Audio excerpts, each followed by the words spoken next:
Welcome to the Center for Architecture. I'm Stephen Johnson. I'm co-chair of AIA New York's Architecture Dialogue Committee.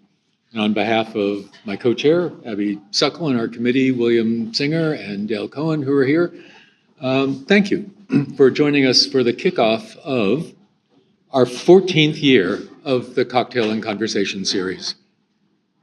Indeed, it was on November 16th, 2012, that Charles Renfro sat with Justin Davidson for a conversation about Lincoln Center and the High Line, and Charles used the word agritecture to describe the project over an inaugural cocktail by Toby Cecchini, I think it was called the Carré Squared. And we are so thankful that Toby has stuck with us through all these years. Tonight, we are delighted to welcome the three founding principals of LTL Architects, Paul Lewis, Marc Tsurumaki, and David Lewis.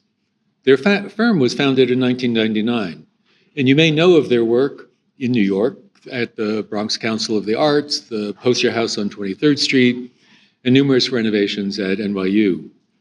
But over the past decade, they've refocused their practice on the architectural potential of plant and earth-based materials, biogenic and geogenic systems, often using the wonderful phrase, from field to form, in their talks.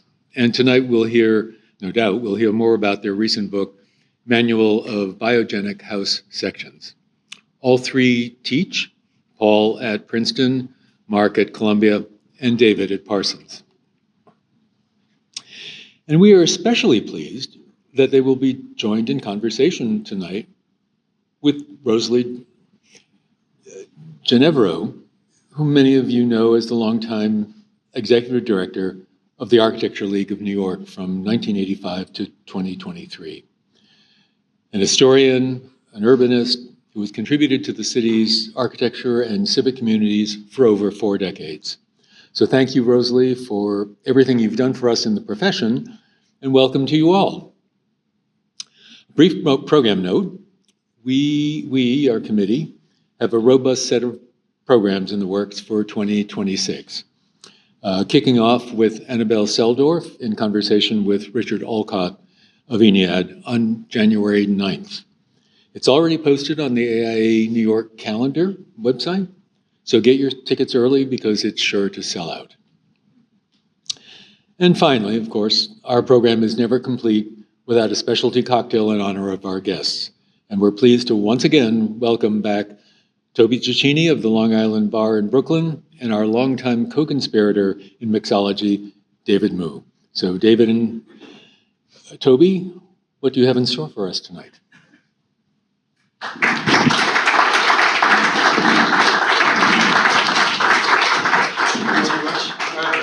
Can you hear me? Are these on? Are they on? Can you hear us?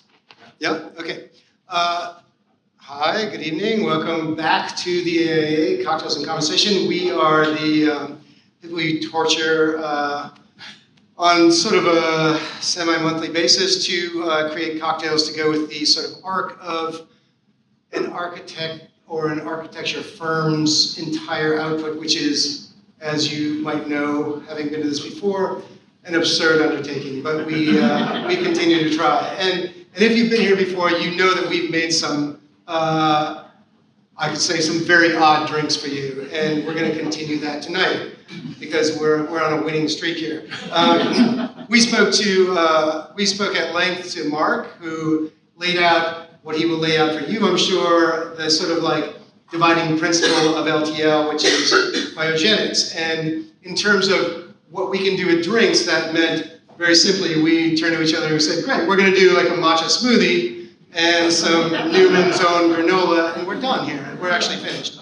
But then this has to be an alcoholic venture. So And something that you will hopefully enjoy. Oh, right, there's that part too, yeah. I don't know about that second part, but it will definitely be in the realm of biogenics and alcoholic. And in fact, very alcoholic. This is going to be a bit of a heavy hitter, this drink. So immediately, both of us thought, well, we know what's going to be the base spirit here.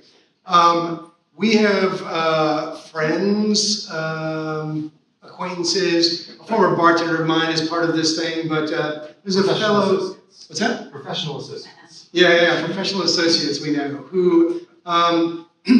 who actually did a very brilliant thing many years ago and are now reaping the rewards for it.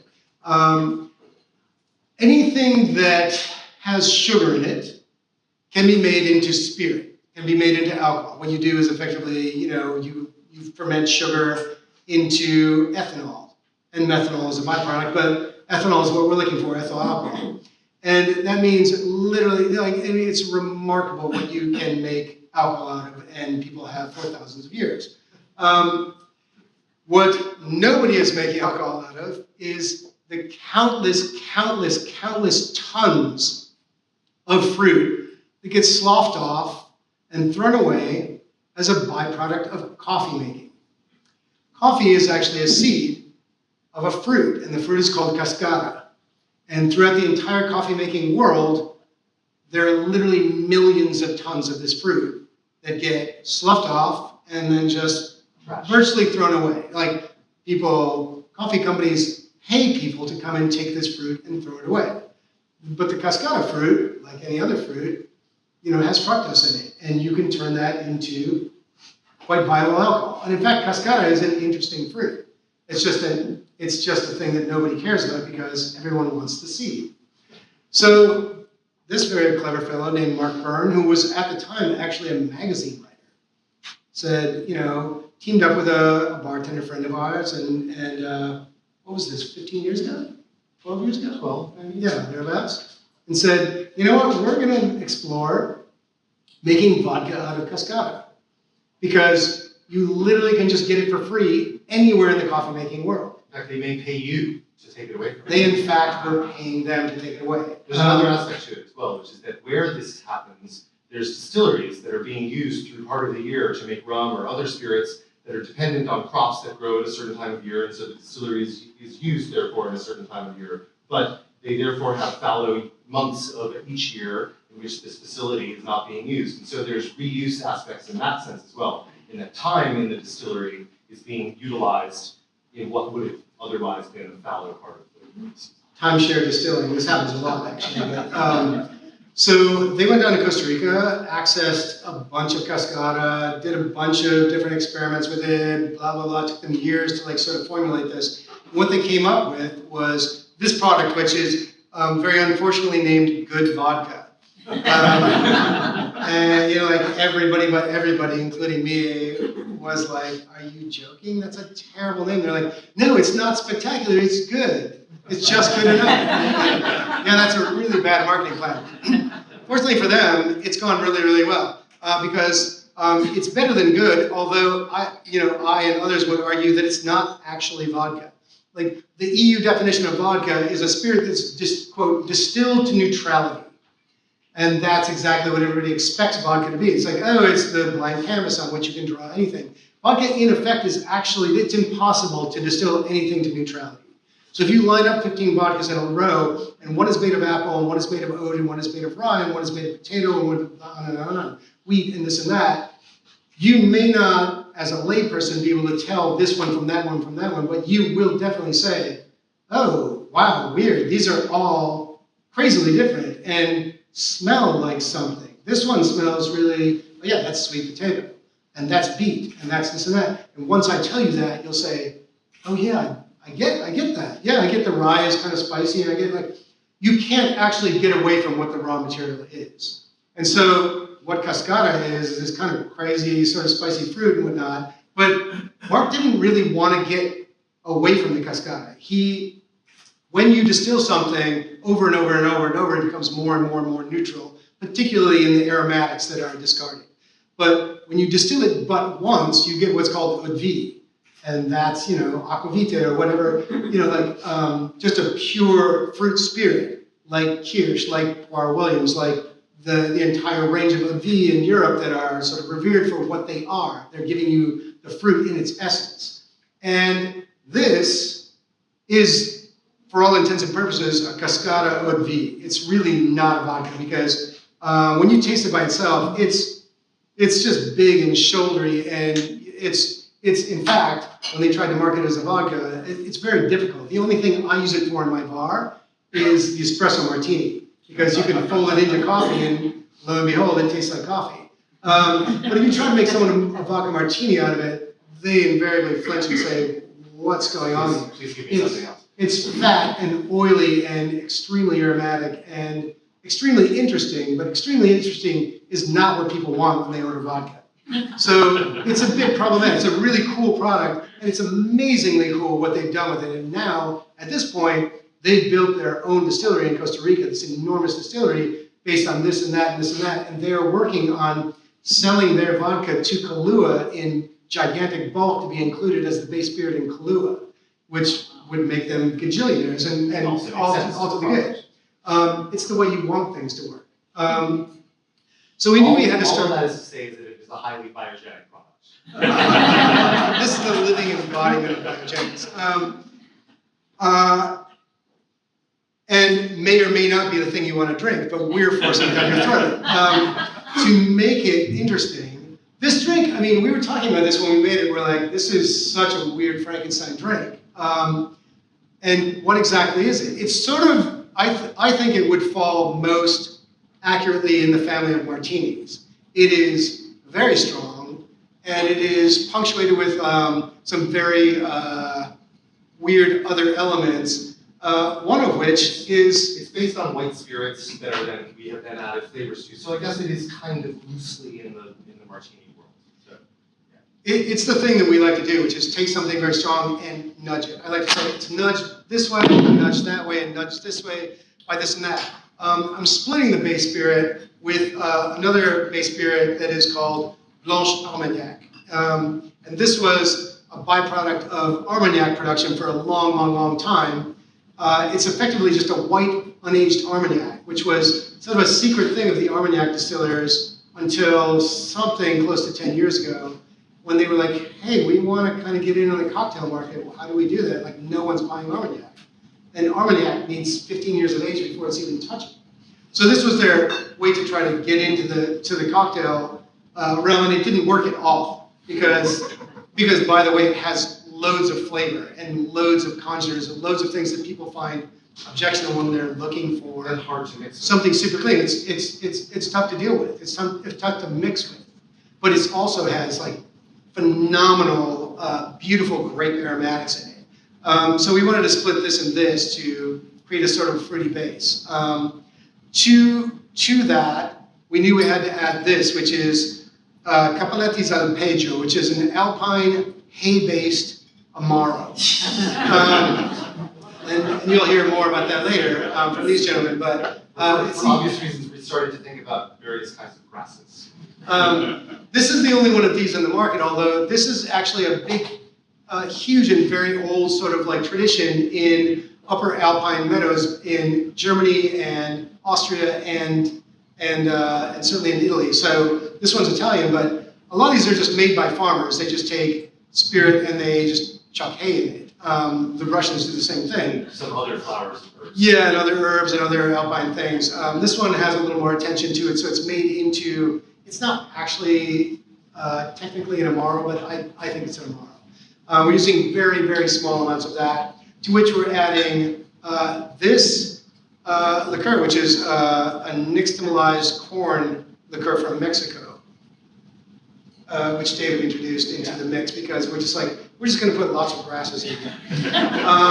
And so I mean, it's very specific to what it is and only useful in certain situations, but for this it worked quite nicely, and it was a way to bring another grass-based thing into what we're doing. But yeah, it's lovely. It tastes like roasted corn liqueur. Yeah, what does that taste like? You're about to find out. Because it's really, really, you're just going to get a glass of hay and corn, effectively, is what we're going to get. And we're finishing it up with an East India Solera sherry from Listau because I had to cry uncle at a point for you all. I'm like, give them something they can hang on to that's like not a difficult flavor in the glass. Lastly, before Toby makes drinks, is the garnish, which, as you'll note, as I'm quite sure that you're about to start seeing images of, bales of hay, We have designed the garnish today to look like 3. And you'll note, of course, that also, because we can't help ourselves, 2 are alike and 1 is different. And with that, Toby will make it. Because we're cleverness, that's what we do. Okay, so I'm splitting the base, as I said, half and half between the Blanc Armagnac and the erstwhile vodka. To which I put very, very small amounts of each of these other things, because they're all what we term bullies in our business. This is also what in our business is called a 5-bottle pickup, which is onerous for a bartender. You want a 3-bottle pickup when you're doing things like this. This is too many bottles to be messing with, but here we are. This is the hay Amaro. It's a deeply strange thing. I'll give a shout to anybody in this room who wants one. And then you can brew the day later. I'm doing equal amounts of all of these things, just barely a ½ ounce. Slightly less of the hay, because it's a lot to take on. All right, everybody in. And this is what we call a building glass. We do this somewhat rarely, but when the occasion calls for it, and you have there's nothing that needs to be shaken in here. There's no fruit juices, there's no dairy. When you have a totally clear drink that's going to live on a large rock, you can make it in a glass and then just do this. You want to mix it up a little bit so you start getting it cold for the customer, but you want it to, this is the fun of these kind of drinks. When you first put this in your mug, you're going to go, oh, whoa, whoa. This is very strong and it's very weird. I'm just preparing you. Give it a moment to grow on you, sort of like a fungus, because it's going to need that. And because it has these beautiful big clear cubes from 100-weight ice, they melt very slowly, they're very intact, and what happens with them that becomes innately interesting is that, as I've said over and over and over, dilution is a huge part of what we do here. So you want to dilute this eventually to about 26% of the drink. Right now it's at practically nothing. It's maybe at 4% or 6%, but as the talk goes on and as this thing develops, the dilution will volatilize the aromas in this. The thing will become softer. The edges of the alcohol, of course, become more and more muted, and you will see this drink kind of come together a little bit more. We sort of thought the garnish should be separate, just to sort of wash some aromatics over it. You can put it in there if you want. You can toss it on the floor if you want. But it's not necessarily a thing that should be a part of it. I think the drink as a whole is what it wants to be there. You be the judge. You're going to have to.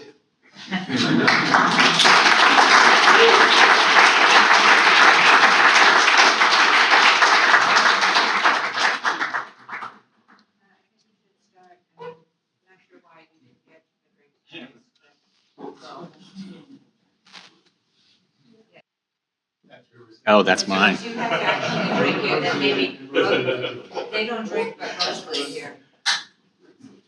But you'll ask better questions. Yes. I'll try some mine. Yeah, give us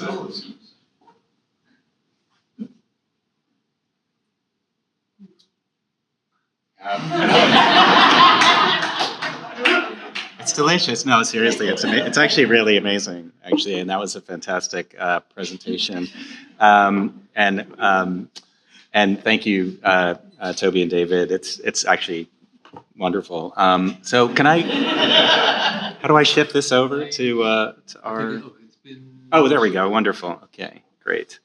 Yeah, we're super excited to be here. I'm Marc Tsurumaki, by the way. I'm one of the 3 partners of LTL Architects. As you may have noticed, I'm the only one who still drinks, so that's why I get this kind of privilege.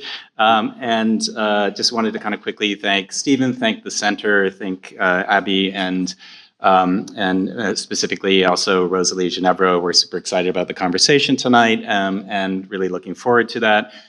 We thought that we would start, though, just with a kind of brief discussion of our recent work regarding the architectural implications of biogenic materials.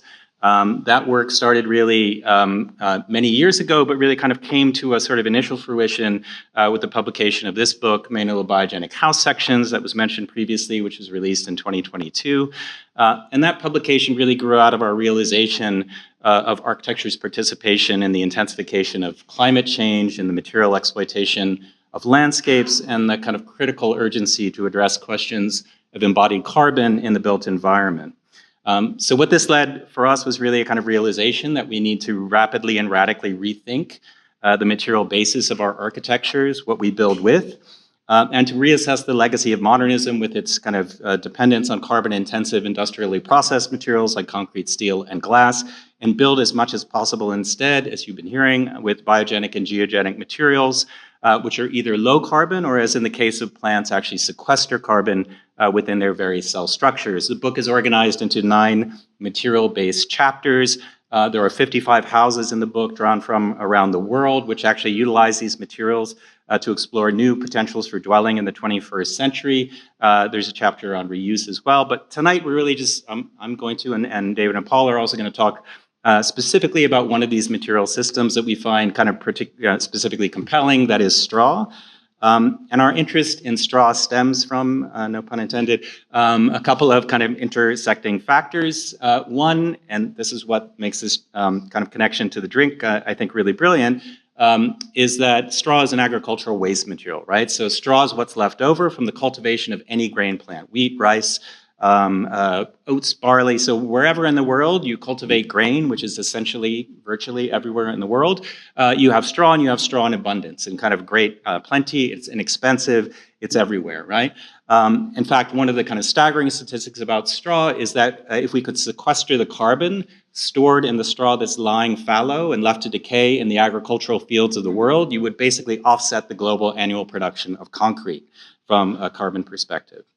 The other kind of fascinating things about straw is that it's both structural and insulative, right? So it's this kind of holy grail of sort of structural insulation. It can be both kind of thermally performative. It can also be load-bearing. And the kind of traditional or historic method of this is the utilization of the agricultural unit of the straw bale itself, which is not an architectural product, right? It's kind of really a derivative of sort of storing materials in the agricultural practice.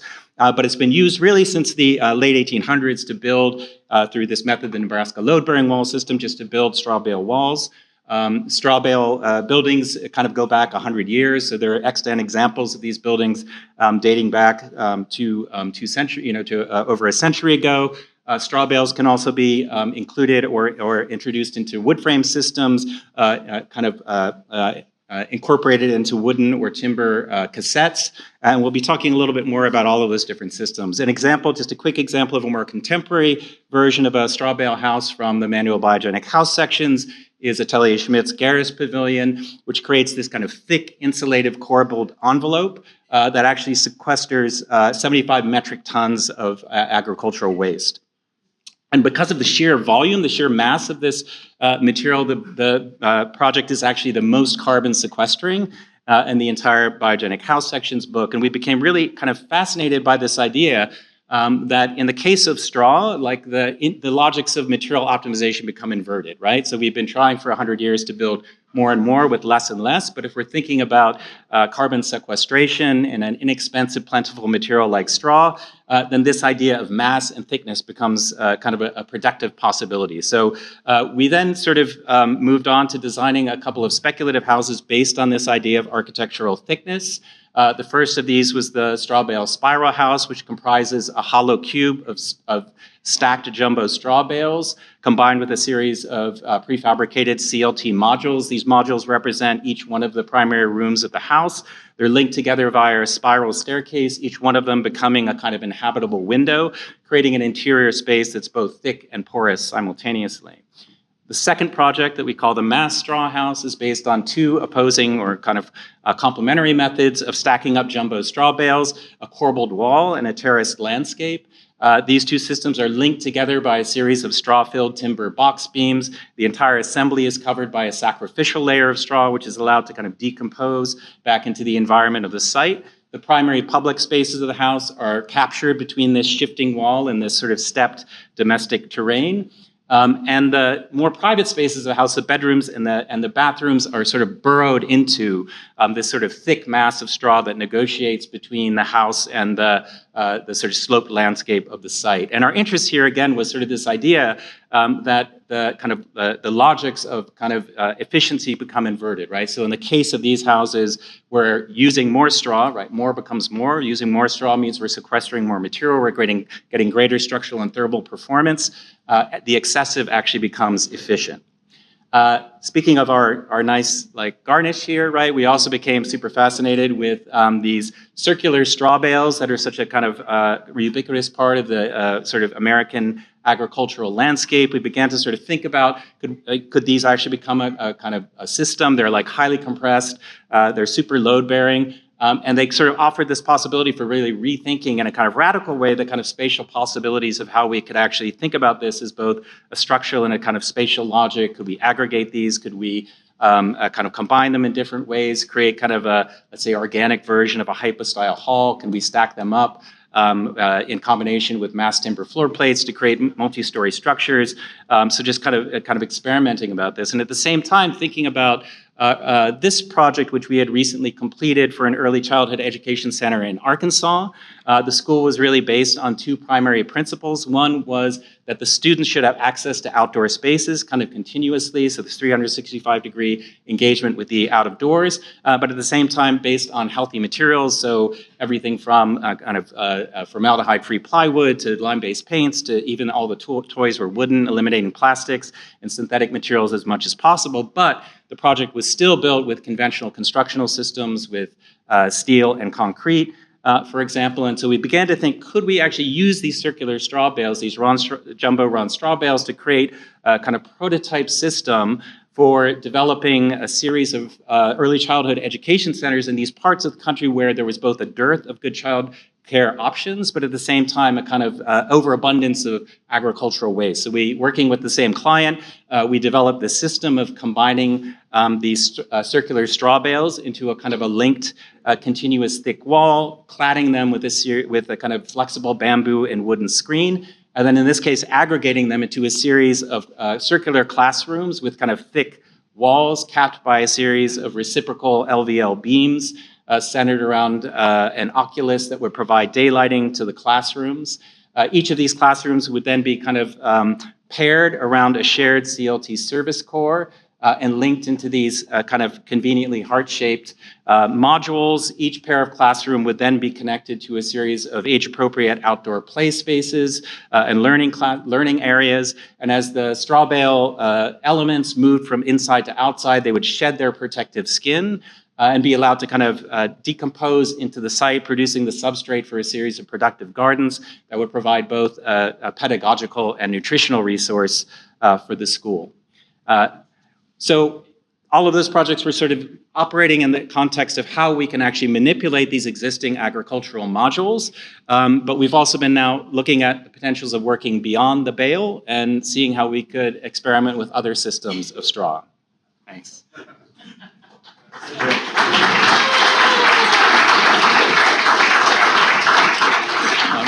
I think that drink has other kinds of effects. So I'll be presenting one of the two, and Paul will present the other projects we've had the opportunity to work on following the research, but now being driven by other site-based and real conditions. In this case, this is a project for a client on Lake Cayuga overlooking Ithaca. And it was a project with a spectacular site, but also one that was done in collaboration with Salty Labs, John Ruth at Salty Labs. So the focus upon material health was absolutely central to the project. The site itself is, the design for the house was to be nested into a really sloped site. It was going to be difficult to access with conventional building materials. So the idea of using a prefabricated system would work on this context, but it also was a project that was going to have a really spectacular view. So to be able to play up this sort of idea of stretching the project to be able to amplify the view, while at the same time think about this kind of elegance of materials, led us to thinking about this project by driving it by straw, which also has the opportunity of lifting the building off of the ground. We were trying to build this building with no concrete. So we would have foundation designed without any concrete, which would also address the site conditions of too much. There's a fair bit of water that flows down into Lake Cayuga. The project is 1,200 square feet, not very large. We're trying to do a very efficient 3-bedroom, 2-bathroom kitchen, and a very large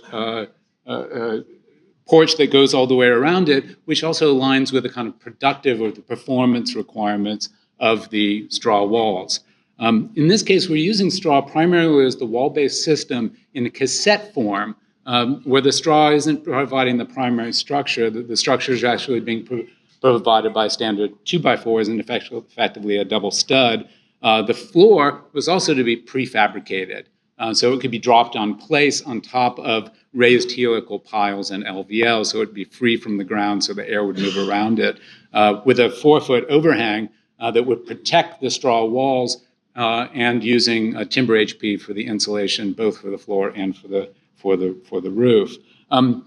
We worked with a group called New Frameworks out of Vermont to be able to tap into their system, which they've developed in order to be able to pre-panelize essentially straw systems in the size of a standard bale, 39 inches. So your module that you're working with to maximize the kind of efficiency of their construction system is not 4 feet, but 39 inches. So all of a sudden you've got to kind of rethink the kind of module of the plan based upon a 39-inch system, as well as trying to maximize the openings, but at the same time allow for headers that would be built within the system.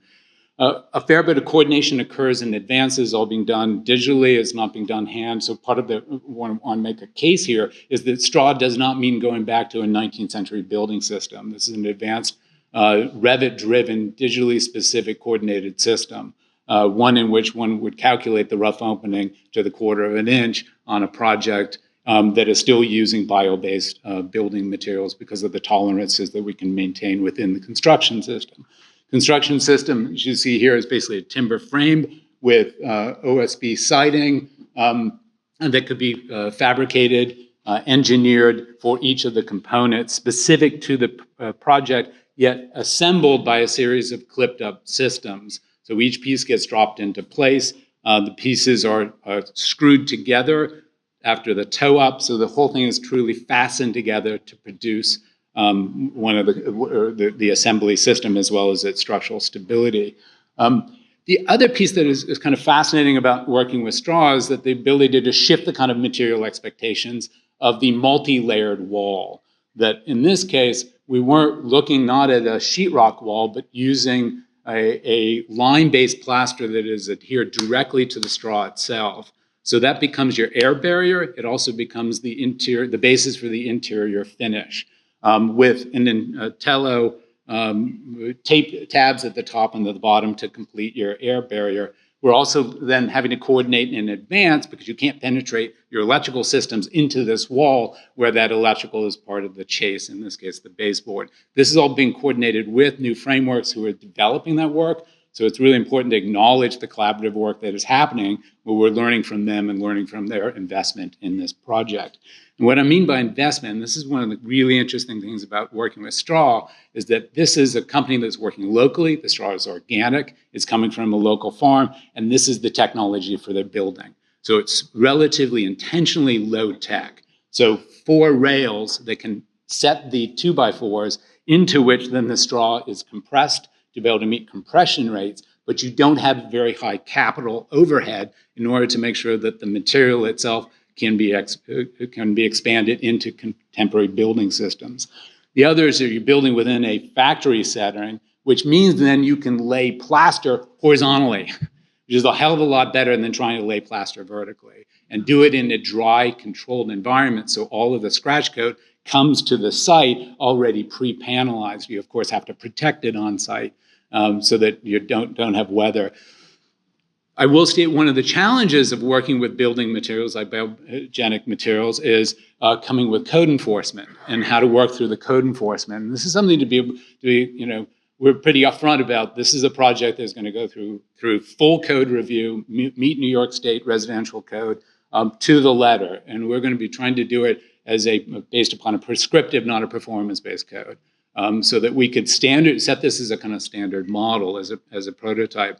So the issues that you can imagine coming up, fire, you had to meet code section R302.10-1, which is basically requiring a particular flame spread index not to exceed 25, based upon a particular test, ASTM E84 flame test, as well as additional requirements by the code official who's going to want to know, what's your structural system? Is it the timber?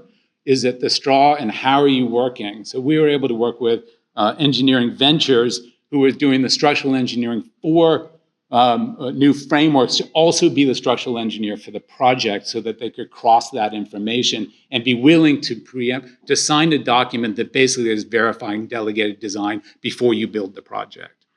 The other is the fire is based upon a fire classification, which was ASTM 84. Project, we chose no concrete, so we're using helical piles that went up in basically a day and a half, drilling these almost 3.5-inch helical screws into the ground. That's a 10-foot screw. Most of them went down 6 to 8 feet, depending on what we hit in the ground, until they hit torque ratio. LVOs go on top of those to be able to lift the panel, which then flies in off of the hill. These are prefabricated panel filled with timber HP fill to be able to drop onto the site, drop onto the helical piles and LVLs, and then are ready for the straw panels themselves to be dropped in. Need to work with good weather because of the clay, because of the straw. You have to keep this dry. So once you have good weather, as you can see in these shots, you want to move pretty quickly, and they can get this up within a couple of days. Even though one of the biggest challenges was the length of our telehandler didn't quite reach the end, so they could drop it onto the floor, and then they had to physically move each of the panels into place to be able to get them onto site. Here you can see the clay, the rough coat. The place between will be filled in, and then this is what's taped for your air barrier into the floor. Same thing with the wall to ceiling connection. This is the shot from a couple weeks ago, and this was yesterday.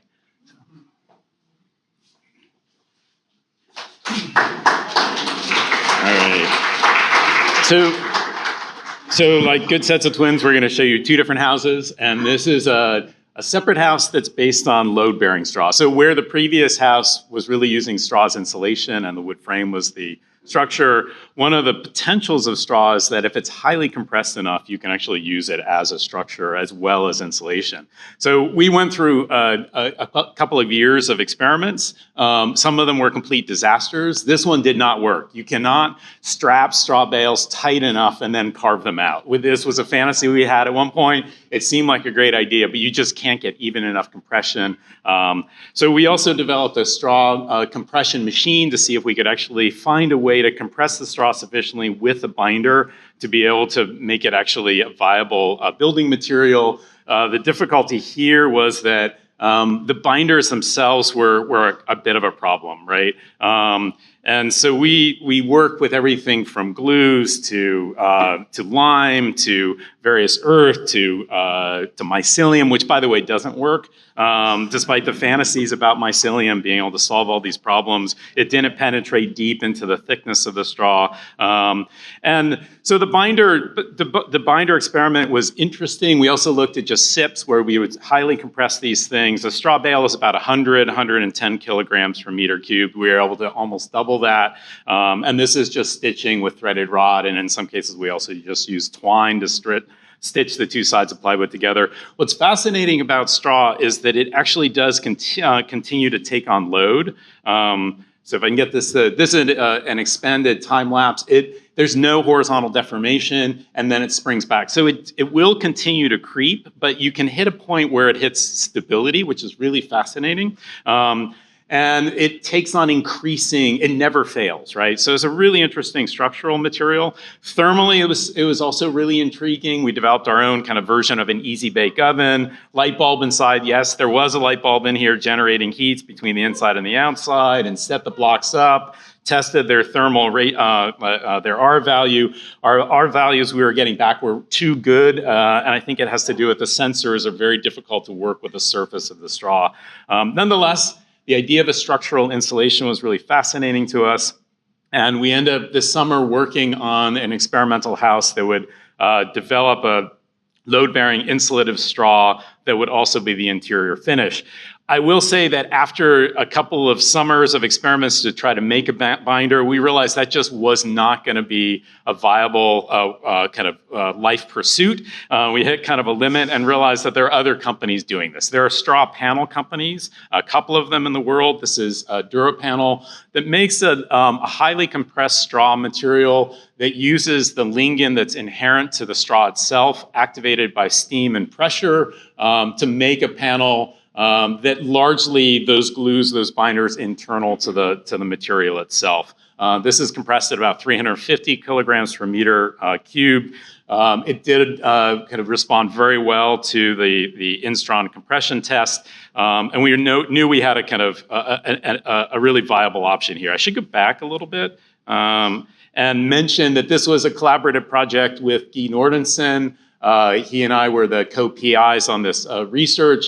We had a fantastic team who worked on this house, and I want to mention Patty Hazel and Jocelyn Bossier, who worked for the whole year on this project. We're not quite done, but we're close. And what's been really interesting is that the material, I mean, you have the Three Little Pigs story, and in a sense, most of that is a myth, that if you highly compress straw, it actually doesn't burn. It chars, much like mass timber. It's resistant to insects. It has no nutritional value, so it's not a site for infestation. So a lot of those kind of arguments are actually not true. And in fact, if you think about the Three Little Pigs, the pig with the brick is actually causing lots of carbon emissions. So in fact, the opposite is the case. So we need to rewrite that story. Anyway, so this is the cross section of the house. Where we both developed the structural insulative skin or kind of interior skin, if you will, and then it would be clad on the outside with also another version of straw, which is thatch. And here's a kind of view of the inside. So we did develop this this project. We built it at the architecture lab at Princeton. It was built in a series of modules so that the team could work not 20 feet in the air, but work on these kind of chunks, if you will, in much more stable conditions. We had to figure out ways to kind of adhere them to each other. The straight walls actually do have a kind of structural rod that goes through that holds them tight, because you have to pre-compress the straw to make sure that the creep stabilizes. Whereas the corbelled walls, we end up having to use ratchet straps to pre-compress it, knowing that once it gets put into position, you can release those ratchet straps and the weight itself will hold that compression down. There were about 15 panels. They're about 800 pounds to about 1,500 pounds. So when we actually moved them to a site for the final kind of construction, we ended up being able to assemble it in 2 days, it was two very nerve-wracking days. And the house looked like this for only 2 hours, because it then had to have a house wrap put on it in order to protect against the incoming storm. The view on the inside of what will be the interior finish. That's it, right? It's highly compressed straw as structure insulation and interior finish. As I mentioned, though, it is clad in thatch. So in the exploded axon model, the thatch is the outer skin that's placed on top of the straw inside skin, which led us to this kind of interesting research into thatch itself, which is usually a tradition handed down and not drawn, right? There's not a lot of good drawings about thatch, and so we went through this exploration of trying to draw how thatch actually operates, which is really interesting. It's a water reed. It needs to be straight. It is usually developed at about 12 to 18-inch thickness. But the lines of the straw, the individual reeds, are not parallel to the surface of the roof. They actually work on a slight incline. And there's a very particular geometry to that incline in order to shed the water. So you end up with a mass that effectively is produced by lines that's visible as a series of points. So really interesting geometry. The Ise shrine is super thick. It's about 1 meter thick. And has all kinds of other kind of mysteries involved in it. That's another whole lecture. Really, really interesting. So our question was, all right, you can't just go to Home Depot and find thatch. You can't just, but there's a lot of reed kicking around, as you may know, in the form of Phragmites. So this seemed to be like just a eureka moment. All we have to do is harvest the Phragmites and we're gonna get all the water reed we need, right? Seemed like a great idea. So we went out, we did some test studies. We actually did harvest Phragmites into these bundles of reed. This is all new growth Phragmites, so it actually worked pretty well.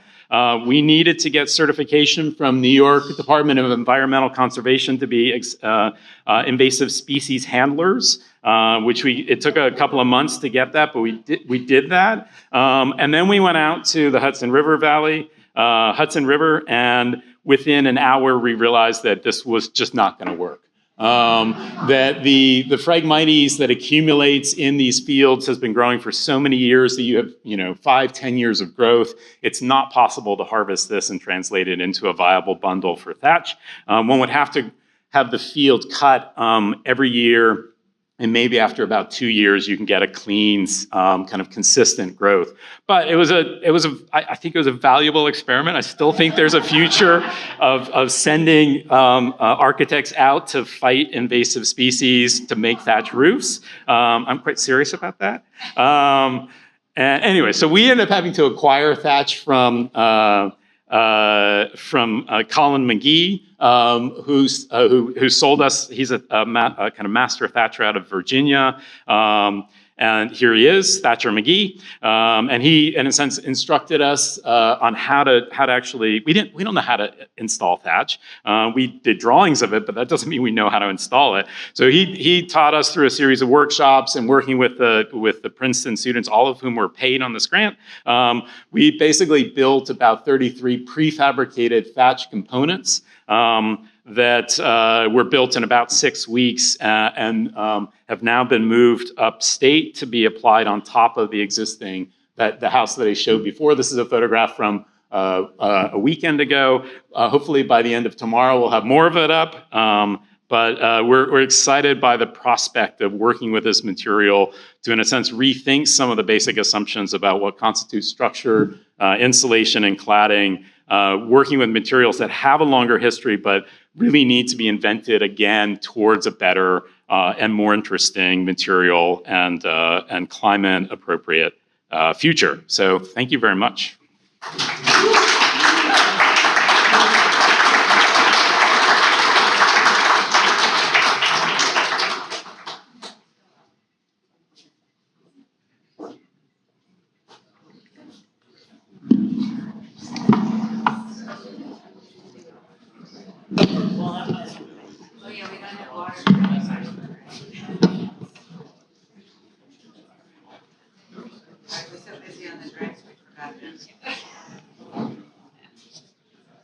This is our non-alcoholic beer, by the way.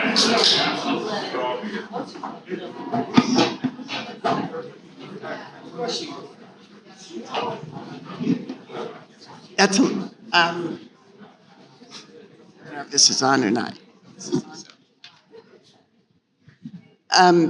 That's a lot of straw.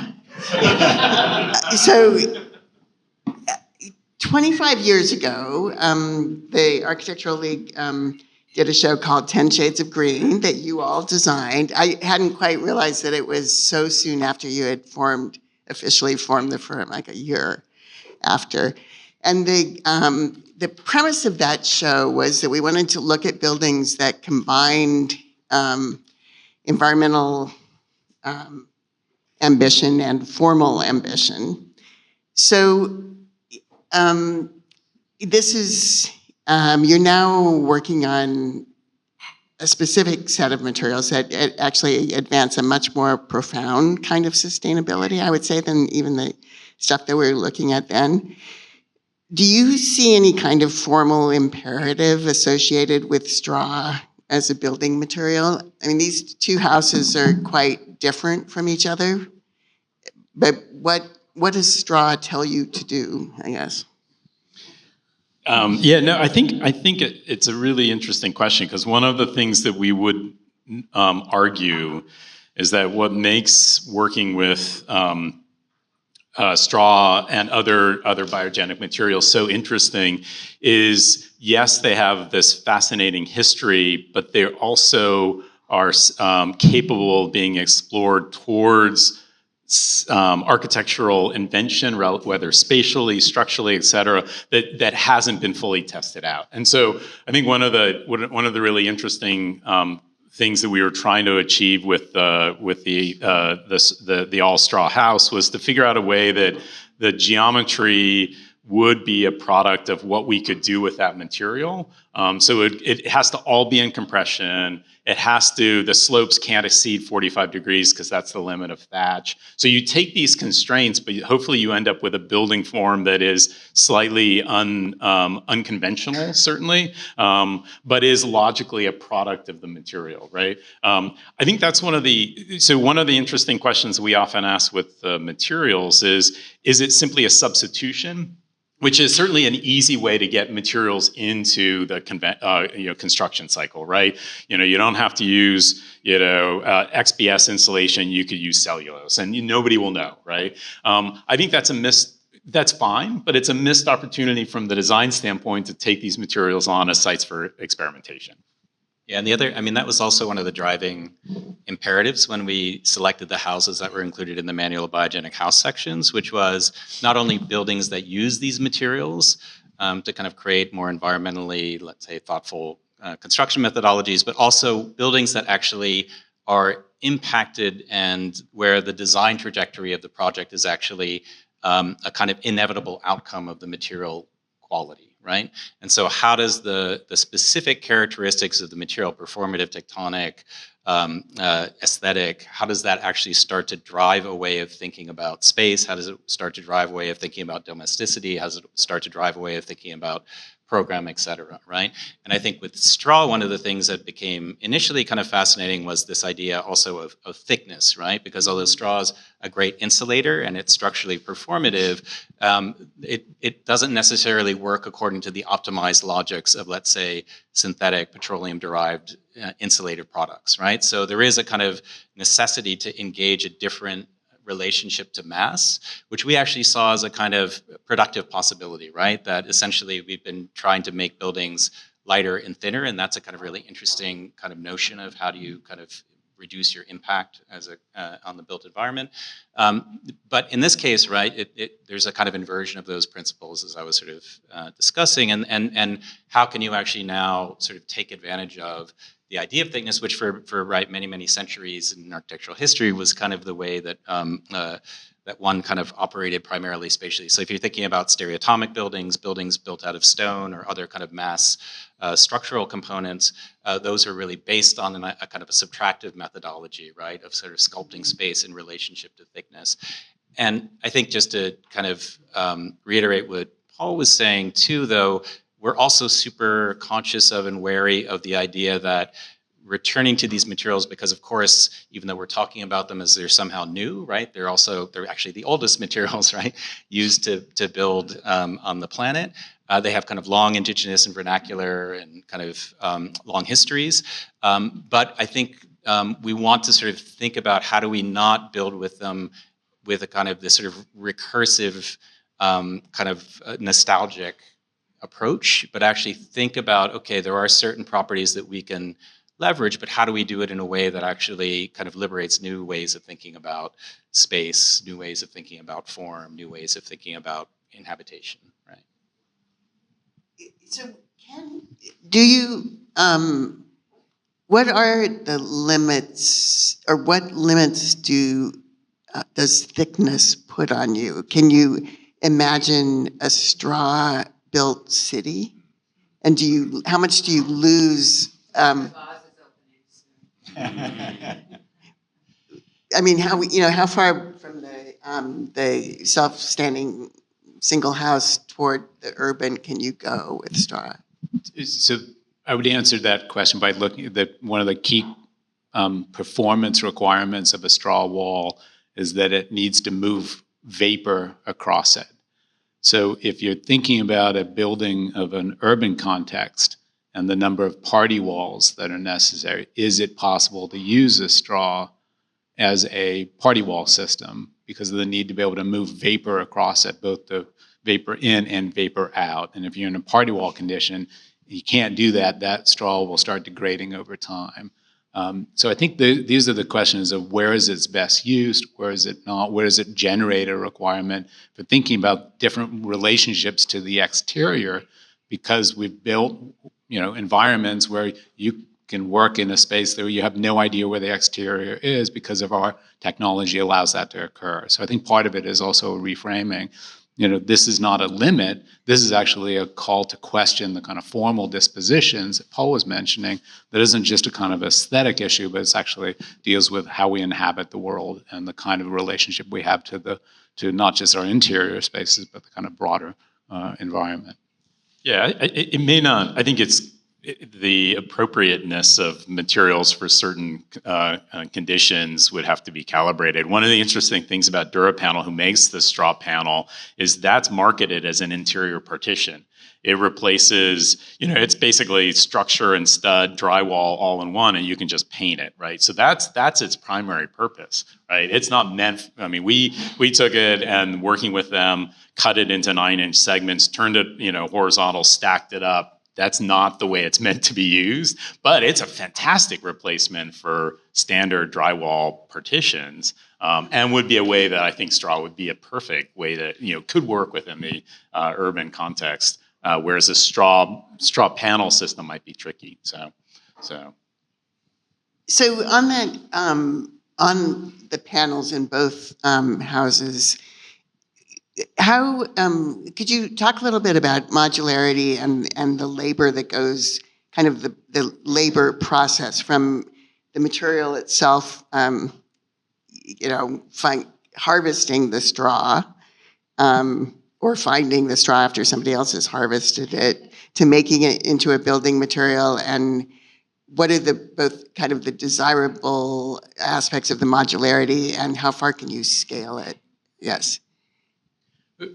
So the straw system that New Frameworks, the group that we have partnered with, is trying to utilize a agricultural-based module coming off of the field. So they partner with an organic farm, adjacent organic farm, work through the systems of how clean it needs to be able to fit within a wall, and have designed their system so it fits a bale precisely, drops into place, which then produces an architectural dimension of 39 inches.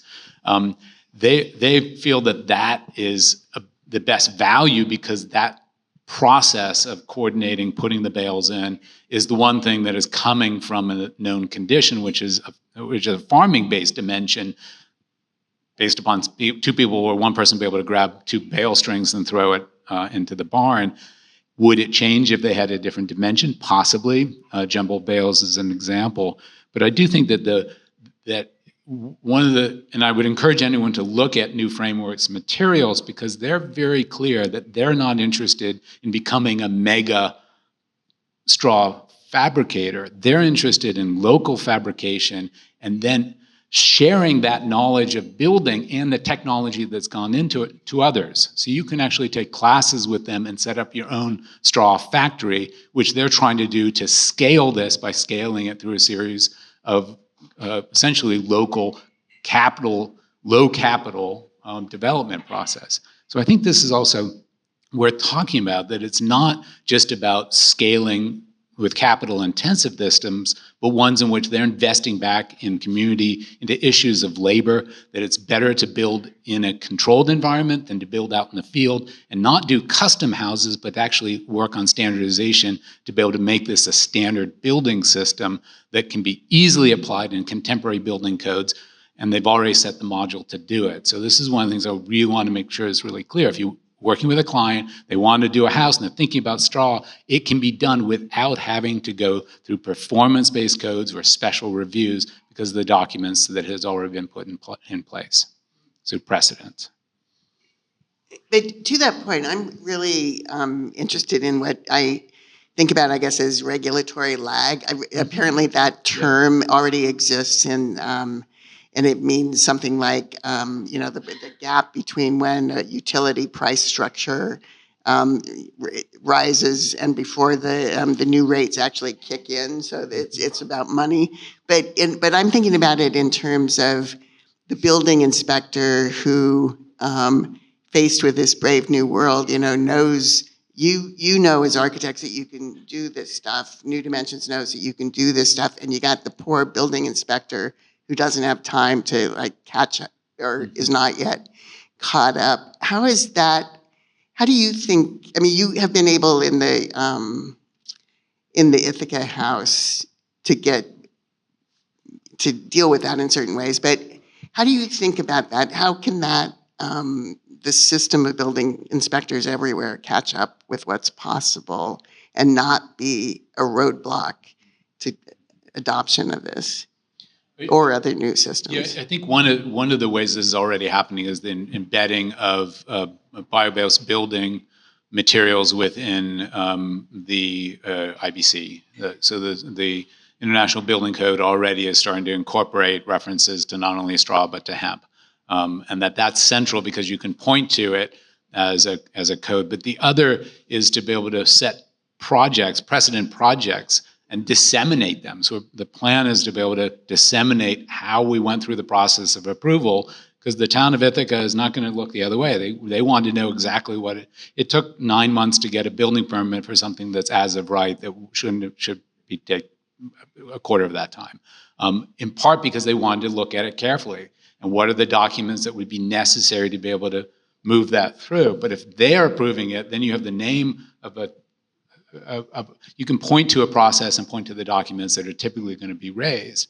I will say, you're still talking about a system that you're going to have to look at vapor barriers, air barriers, the things that are still going to meet energy code that are based upon performance and operational energy, not embodied energy. And that's where there's for me, there's a bit of friction in how the building code is already lagging and not anticipating the need to think about these not as just smart system, but one in which we now have to put a mechanical system to mechanically ventilate it, even though I'm more than happy to open up a window because of the expectation that the air barrier has to be so tight that you can only supplement it with a mechanical system that you have to put up, otherwise you're not going to get a building permit.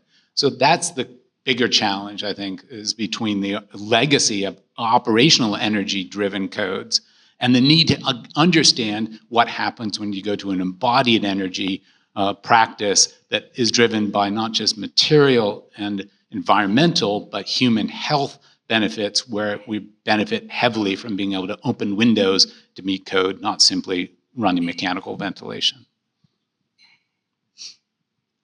That may not be the answer you wanted. Well, I'm just thinking about that process and what it looks like, getting everybody up to, let's just switch from this whole system to this whole system. But what does the building with straw do? I mean, your students, Paul, looked like we're combing the thatch. Yeah, I mean, which is really, I don't know, there's something very appealing about combing thatch, but what about craftsmanship versus the factory-built aspect of it? And the ways that you're all imagining the possibilities of scaling this or decentralized scaling of this, is there room left or is there a need in the process for craftsmanship, and where in the process does that come in? Yeah, it's a really interesting question because that particular house, we had two different skill sets. One was taking the straw panels, and we had to drill them and cut them and stack them, and we had incredibly complex rhino model where everything was measured to the 16th of an inch, and because in order to get it all to fit properly as a series of prefabricated components, there was not a lot of tolerance, right? We were trying to make sure that we didn't have to fill anything in. Everything fit tight, even though it's straw, right? So it's this weird kind of precision with a material that had a little bit of kind of squishiness to it. On the other hand, the thatch itself is super labor intensive and very, you're basically taking, thousands of straight lines and trying to turn it into this seemingly precise surface, but it's through all kinds of local decisions. Like every bundle's different, every single kind of thickness, every time you're trying to turn a corner, we weren't skilled at it. Although I will say, if you need a thatcher, we have about 6 or 8 students who have a level of experience that could work well. So I can give you their names. No, it's just it's an amazing, and we're total novices, and so I have extreme respect for people who've devoted decades to learning, because there's so much to be learned, and you can't actually teach it without the physical experience of it. So it's kind of really interesting disparity between the two different material types. Where this goes moving forward, I think, is an interesting question, because one of the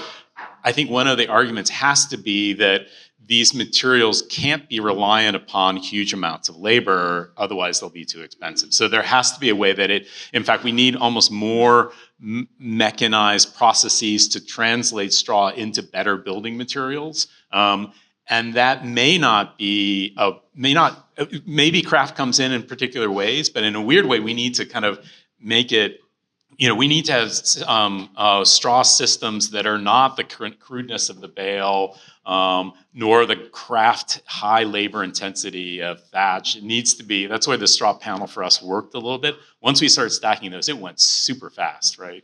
So it's an interesting tension between a material that historically has always had craft associated with, but we almost need to find ways that there's a manufacturing of new models of the material, new types of that assembly that may not require a kind of level of craft because it's more mechanized. So.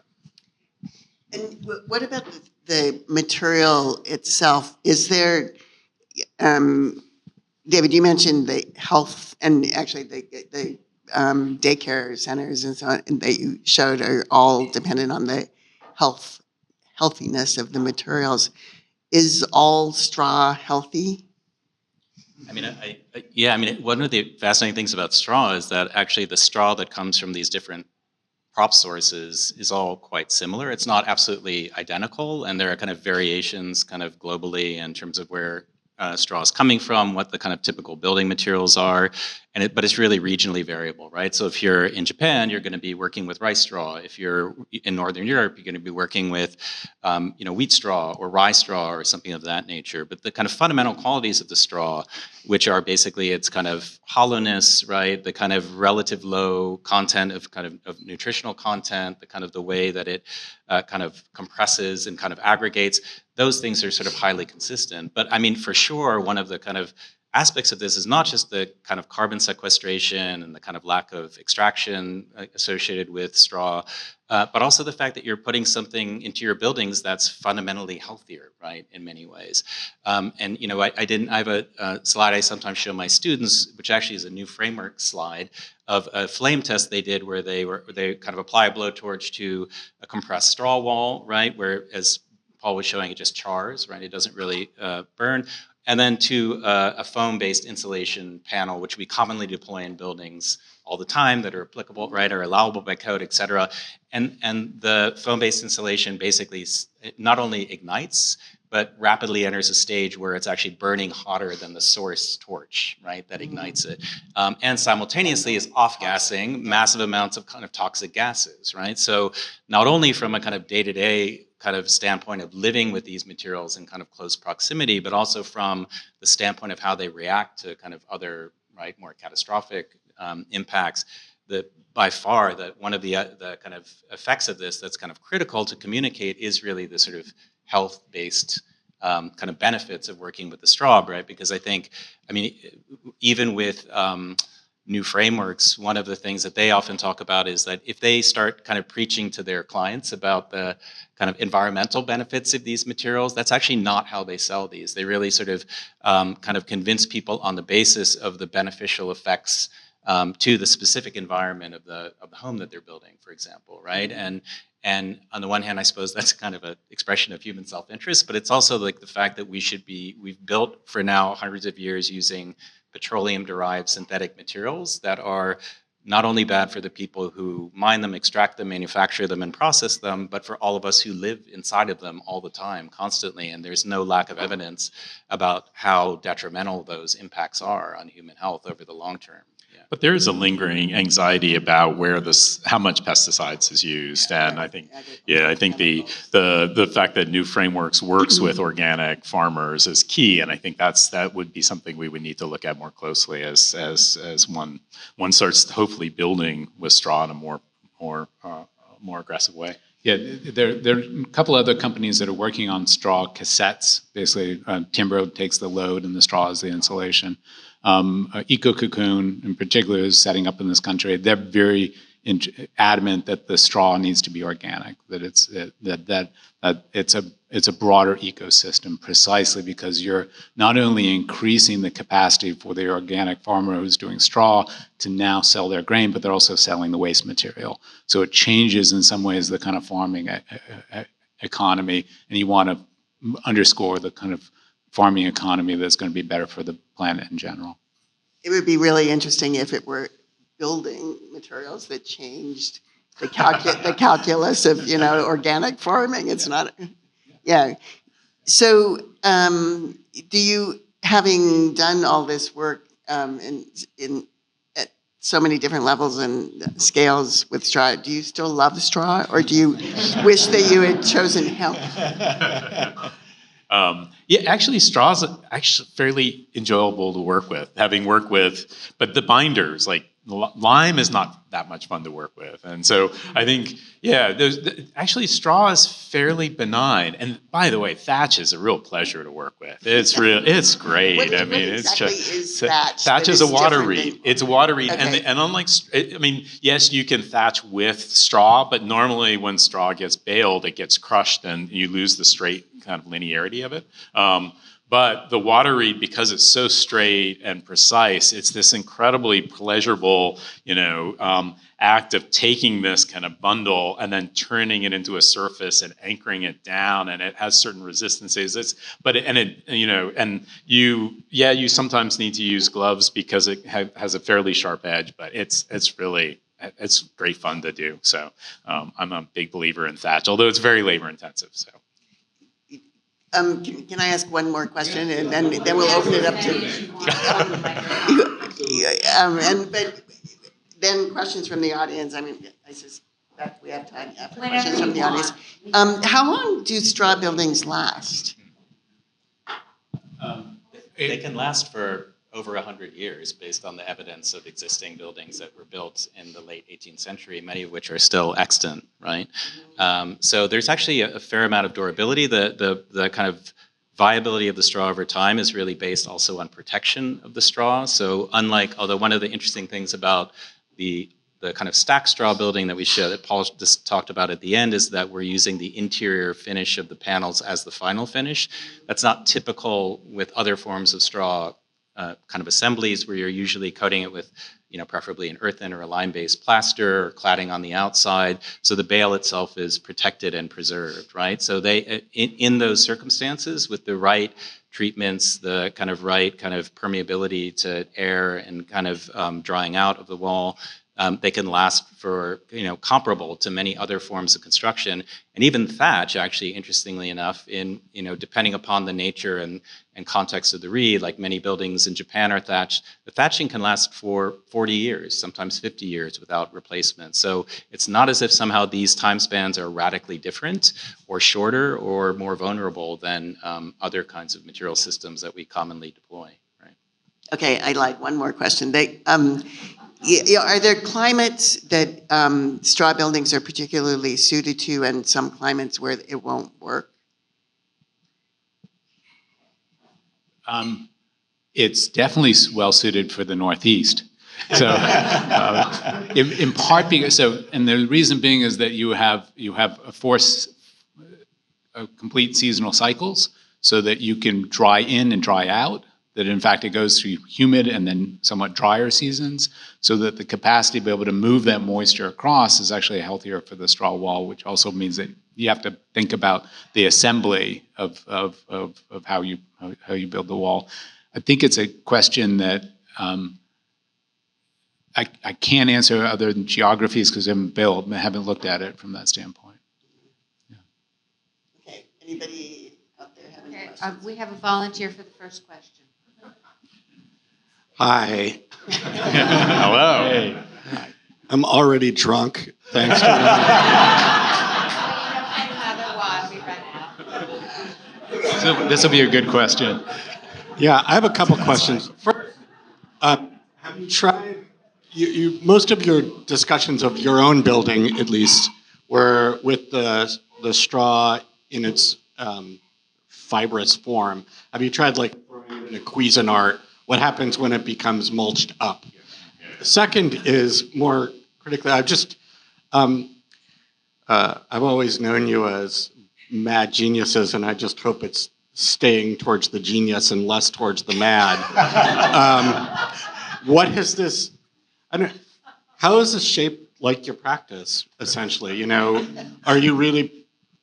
How much of the focus on what you're actually building is on straw, and then, you know, what happens next? And you know, you've done the book. Be quiet. I've been already instructed him to explore straw for our own little project. Anyway, no, you know, you've done the book. You're doing lectures like this. You've got the demonstration houses. So, what's next to try and push for a wider adoption of this like really interesting, you know, direction? Sorry, that's a lot of questions. Let me answer the last one first. I think the goal is to expand straw from a single-based building to a multi-story building, which is already being done in other countries in Europe. So to try to work through that process of using the house as a prototype, using the research as a prototype to then continue to experiment not only what we can build, but what research needs to be able to be done to answer Rosalie's question: how can we make this not just a object in the landscape, but actually built into the urban fabric? I think your middle question about how does it affect practice, and you know how, you know, where does straw come in? I mean, for us, the straw is, of the biogenic materials, it's the one that has the greatest potential, that it has had the least amount of investment. I mean, mass timber has, you know, been advanced. In fact, it's the poster child of moving through. And you know, and when we work in our practice, where we can make straw viable, great, but frankly, we're working with a bunch of other materials that frankly are a little bit more farther along in the acceptance cycle, if you will. But the interest in straw is precisely because it has the capacity to do so much more, doesn't displace crops, it doesn't have all the carbon anxiety that wood does. It is something that should be advanced. And so in a weird way, the experiments are to try to continue to see if straw can actually be viable. And so for us, we did a series of drawings and we realized we have to build. I think the next question is to continue to build in more buildings, frankly. Yeah. And just to add, I mean, two things to that. One is, I think not only do we recognize the need that, you know, we can't build always exclusively, right, completely from straw, but I think we actually think there's a lot of architectural interest in the hybridization of these different systems. So even in the houses, we were looking at how does straw work with mass timber? How does it work with an earthen material? Like all of these different combinations, which I think have historically been part and parcel of the kind of the ways traditional buildings have used these materials, not in a kind of homogeneous way, but through the kind of, you know, effects of taking advantage in a way of what each material is good for, but also how they can operate almost symbiotically together, like kind of building on each other's strengths in a kind of ensemble or kind of an assembly in a way. So that's one thing. The other thing is I think we have found some interest and success in the retrofitting, and so a lot of our work is also involved in reuse and reutilization of buildings is obviously a huge part of the embodied carbon question. And so we are working with, in some projects, on how can we actually say, take a poorly thermally performing building and kind of insulate it using biogenic materials in a way that we can actually increase its thermal performance, maybe change its kind of architectural qualities, but also kind of operate with a resource that already exists. So I think, for the purposes of this lecture, we were kind of focusing more on straw as the kind of thematic, but also I think we're recognizing that we always do need to keep these things in dialogue with other systems. Just to answer your first question, I think, which is the mulching up question, is the mulching up is to some degree always part of the straw process, right? But it's a question of degree, right? Like how mulched up does it get? It becomes a kind of really interesting question. And for example, the different methodologies of harvesting straw after it's, well, first of all, harvesting the grain, but then how it's collected off the field impacts like how, chopped up it is, like how small are the units, how big are the strands, and all of those conditions of like relative length and the condition of the straw kind of impacts its kind of structural and thermal qualities. So there's, the one end of like the Cuisinart, put it in a blender and combine it, but then that comes super dependent upon the binder or the other kind of compositing agent versus keeping the straw completely intact, which also kind of has the problematic of how do you hold it together again, right? And the interesting thing about the straw board panel for us was that it's basically heat activating the existing lignins in the straw to bind to itself. So you're not introducing an artificial binder or agent, which is such a big part of the problem with, even like mass timber, right? It's using adhesives and other synthetic materials to hold those layers of wood together. And so it's kind of, for us, it's really interesting to think about this material because it really doesn't, it's all straw, right? In a way, it's not using other additives to create that effect. Yeah, a couple of one observation and one question. Are you familiar with the HPD ADU for You program for the ADUs in the backyard? The straw panelized cassette system seems like a no-brainer for that kind of program. So you might want to investigate it. It's closed now, but it may open up again next year.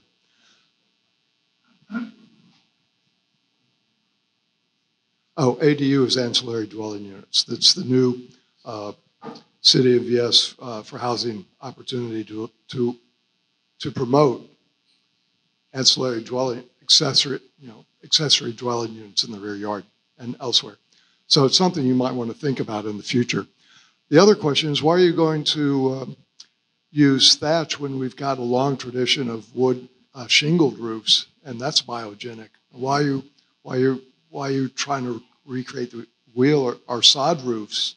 We have a long tradition of sod roofs. I'm not sure why you've taken that research, other than the value of the research. Yeah. And just on the side, I'm allergic to grass. What do I do? and by the way, how do I hang a picture in your house? So the interest in thatch was in part, is it possible to do a project that is all straw, like setting a framework and using that framework as a driver? I think the one thing that we have been looking at, and one of the challenges of wood shingles, is that in most building code, you have to actually use flame retardants on those shingles in order to make them viable, to put them into that flame retardant will wash off and go straight into your garden. Or they'll drop down into this case in Ithaca, into Lake Cayuga.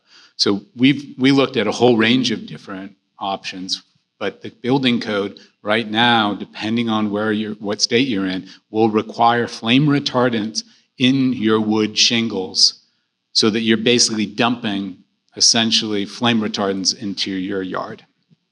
Oh, you have to figure out a shingle that doesn't require that. But this is the challenge with building codes that are basically, and looking at it like what, so these are the kind of broader changes that I think are really interesting, and being brought up by it is not just bio-based, it's like how is the code actually assumed that something will will be a problem, and the chemical is the solution because that's who has gotten into speaking to the building code.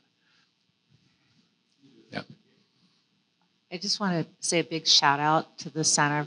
A big shout out to the Center for Architecture that they were able to so eloquently tie in the recycled, reused materials both in a drink and in a lecture. And I kind of question like how seamlessly you guys always do this because it's pretty amazing. Yeah, bravo. So, as influential professors and practitioners that you are, one of the big questions that I have is how are you seeing this particular material? And as you're saying, there's this constant effort to thin things down. This is a fattening. And there's also other structural constraints that go into this material. What kind of spatial differences are you starting to see evolve through your practice, both in teaching and in what you're actually doing yourselves? And the second question I have kind of linked to that is, are you also finding that there are other like materials in all the other products that go into making a structure? The doors, the plumbing, the mechanical, all these other things that you're seeing that are like really highly appropriate and particular to what you're doing? And maybe that's too broad of a question. I'll take the first one and maybe answer it through the lens of students' responses to the specifics of materials, which I find really interesting in the sense that so much of design work is now mediated through the Rhino model. And the Rhino model is somewhat devoid of a specific alignment with materials, but it tends to kind of work nicely with concrete and now mass timber, right? So in a weird way, that thick wall that you extrude up that shows up in the students' Rhino models, when you ask them what material it used to be concrete, now it's often, oh, it's mass timber. But then when you start thinking about the specifics of straw, it doesn't allow you to as easily work with the conventions of those extrusions. So one of the intriguing things about the specifics of materials being foregrounded is that actually can be a different model of thinking about design, which is also a way of engaging architects' agency within the realm of climate. And so in a weird way, it opens up the capacity for design to actually do more things specifically, and therefore have a kind of more kind of optimistic relationship to what one might do as an architect or as a student. So that would be the kind of optimistic response, if you will, to that question. But it's a good one. Yeah. Okay. I'll preface this by saying the cocktail was very strong, so I'll try to ask my question coherently. But I think Rosalie's last question kind of centered around climate, and I'm wondering, does straw have some sort of some viability in addressing the climate crisis? You talked about the kind of vapor cycles that are involved and why it might be necessary or why it might be better in a kind of northeastern geography. But as the Northeast continues to warm, how do you see those? How do you see the straw material kind of being affected by climate change, and how it might begin to, might it weaken as a material because of the climate crisis and its ability to drying out? That's just a couple of things that I'm thinking about. There are a couple ways so it's a good question that is ranging between how straw can help mitigate climate change, and I think Marc's talked about that at the beginning, which is about its capacity to carbon sequester. But I think the question you're getting at is, how do we deal with extreme weather, and can extreme weather and volatility actually address a material that on one hand may seem to be a little bit more susceptible to potential water infiltration? Can it be a material that adapts to an unknown future? And I think this is a question that's being raised about not only just any building material, but our way in which we inhabit cities in general. Where I would say that straw and biogenic materials has a huge opportunity is two things. One of which is the more technical, which is when you start thinking about bio-based building materials, you have to think about weather, moisture, air, vapor, things that in often conventional building materials you don't have to think of, so therefore you're not attuned to the kind of ways in which you would want to detail it properly to be able to anticipate weather changes and wetting. So I think it introduces a kind of knowledge and an opportunity to think through those issues. The other, which I think is in some ways gets at the first part of your question, which is one of the challenges today is that that the impending doom coming from the changes of climate can so often lead to a kind of apathy of any engagement because it's going to be so shitty, right? And there's nothing you can do about it. It's just continuing on, and we're continuing to use more fossil fuels. I think this gets at a key question of hope and change, which is how do we actually think about a better future that isn't just doing less bad, but actually is transforming the way in which we inhabit the world and how we design and what materials we use to come up with new opportunities, whether it's a question of student or professional. I think this is the thing that is at the core of kind of our real interest in straw, is that it's not straw itself, but it changes the way in which you situate your relationship to the possibilities of the future. And so that, I think, is for me the most possible, because it can use architectural seduction to make fundamental change. In the case of straw bale on your built work and this kind of curating of this set of drawings for your book, where has the section kind of surprised you, where a conceptual section evolved into something unexpected, probably during fabrication or occupancy? As your project scaled up in complexity, trying to maintain the section's agency or integrity against other competing project drivers? So that's a good question, well formulated. You haven't had enough to drink, apparently.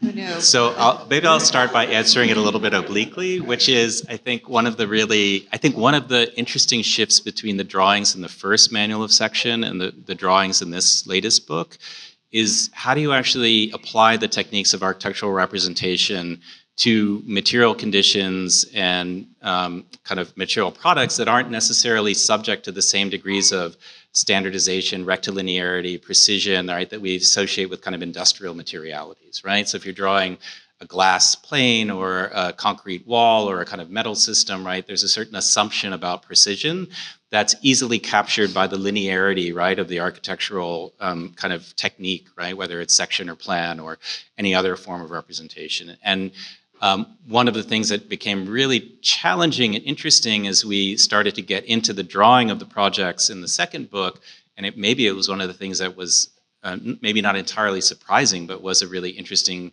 challenge, is that you have to start shifting the way that you draw, right? You have to start shifting the way that you represent things, because you're now dealing with materials that are non-standardized, that are irregular, that have the variations that are kind of implicit within a natural material. So if you're drawing a bamboo culm, right, the stock of bamboo, each one is subtly different, right? Each one has a slightly different variable geometry, diameter, the spacing of the nodes might be differentiated, et cetera. And I'm not saying we drew every single one differently necessarily, but it just kind of changes the way you engage with those things, because the level of predictability in the material doesn't exist in the same way. And I would say that that kind of folds over into every other aspect of how you design with these materials, right? How you how you have to think about them structurally, how you have to think about them kind of performatively. The kind of predictability that we're sort of base a lot of our assumptions on are not it's not necessarily that the materials don't perform as well, but there's a higher degree of variability within it. And so, for example, again, using the example of bamboo, you can't kind of apply the same sort of formulaic structural equations to it. You have to actually work through empirical testing in many cases to understand the best relationship between form and structural optimization, right? So I think the drawings were really interesting for us, and I don't think we've mastered it yet, and I think they're continuing to evolve, which is how do you start to engage the properties of these materials through the drawing, which is inherently, right, the first mechanism that we as architects use to project these new possibilities, these new kind of architectural futures. Thank you. Thank you, Rosalie. Thank you, Rosalie. I would, I have, just to close out, there's been a very much loved project on and off since the Bauhaus, which was an early architecture school. You made a chair out of cardboard. And schools have adopted it in first year design, and it's come and it's gone. But in many ways, this is the first time we've done a cocktails about materials, where you really kind of reimagine, what do I do if I've got a bunch of hay? And how do I deal with it? What do I do as an architect? How do I make it something more than decorative? And I think it's kind of opens a whole venue for us.